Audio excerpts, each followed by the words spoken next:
I can't tell you, this is sort of a bittersweet day for me. Justice Breyer and I go back a long way, all the way back to the mid-'70s when he first came on the Judiciary Committee, but that's another story. Today, Justice Breyer announces his intention to step down from active service after 4 decades on the federal bench and 28 years on the United States Supreme Court. His legacy includes his work as a leading scholar and jurist in administrative law, bringing his brilliance to bear to make government run more efficiently and effectively. It includes his stature as a beacon of wisdom on our Constitution and what it means. And through it all, Justice Breyer has worked tirelessly to give faith to the notion that the law exists to help the people. Everyone knows that Stephen Breyer has been an exemplary justice, fair to the parties before him, courteous to his colleagues, careful in his reasoning. He's written landmark opinions on topics ranging from reproductive rights to healthcare, to voting rights, to patent law, to laws protecting our environment, and the laws that protect our religious practices. His opinions are practical, sensible, and nuanced. It reflects his belief that the job of a judge is not to lay down a rule, but to get it right, Justice Breyer's law clerks and his colleagues, as many of the press here know, describe him and his work ethic, his desire to learn more, his kindness to those around him, and his optimism for the promise of our country. And he has patiently sought common ground and built consensus, seeking to bring the court together. I think he's a model public servant in a time of great division in this country. Justice Breyer has been everything his country could have asked of him. And when he appeared before the Judiciary Committee almost 3 decades ago, we all had high hopes for the mark he would leave on the history, the law, and the Constitution.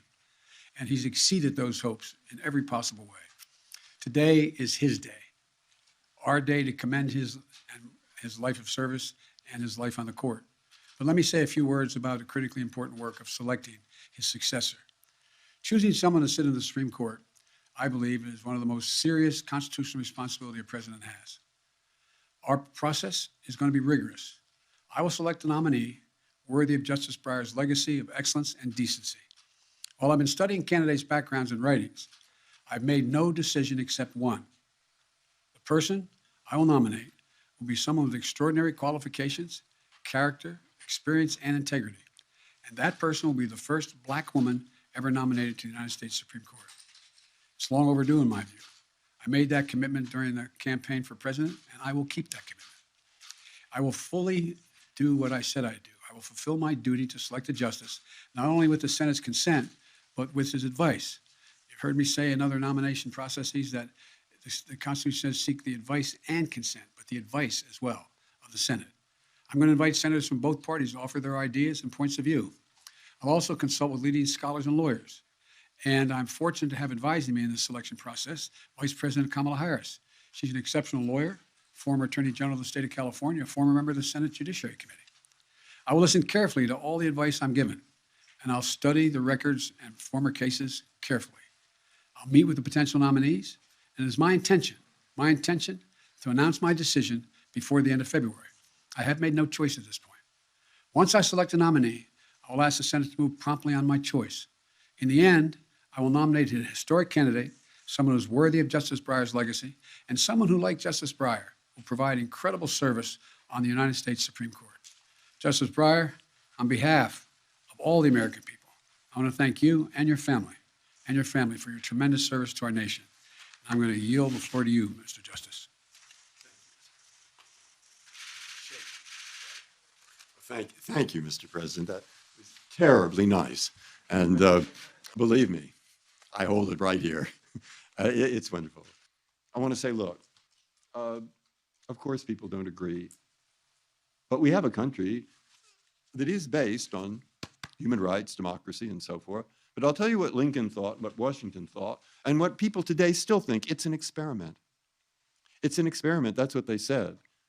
And Joanna paid each of our grandchildren a certain amount of money to memorize the Gettysburg Address. And the reason that what we want them to pick up there, and what I want those students to pick up, if I can remember the first 2 lines, is that 407 years ago, our fathers created upon this here a new country, a country that was dedicated to liberty and the proposition that all men are created equal, conceived in liberty. Those are his words, and dedicated to the proposition that all men are created equal. He meant women.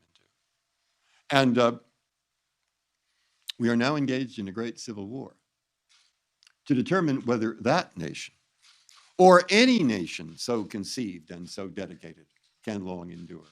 See, those are the words I want to see. An experiment. And that's what he thought. It's an experiment. And I found some letters that George Washington wrote where he said the same thing. It's an experiment.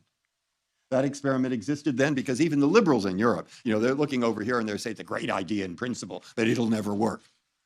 But we'll show them it does. That's what Washington thought. And that's what Lincoln thought. And that's what people still think today. And I say, well, I want you, and I'm talking to the students now. I say, I want you to pick just this up. It's an experiment that's still going on. And I'll tell you something. You know who will see whether that experiment works? It's you, my friend. It's you, Mr. High School student. It's you, Mr. College student. It's you, Mr. Law School students. It's us, but it's you. It's that next generation and the one after that. My grandchildren and their children. They'll determine whether the experiment still works. And of course, I am an optimist, and I'm pretty sure it will.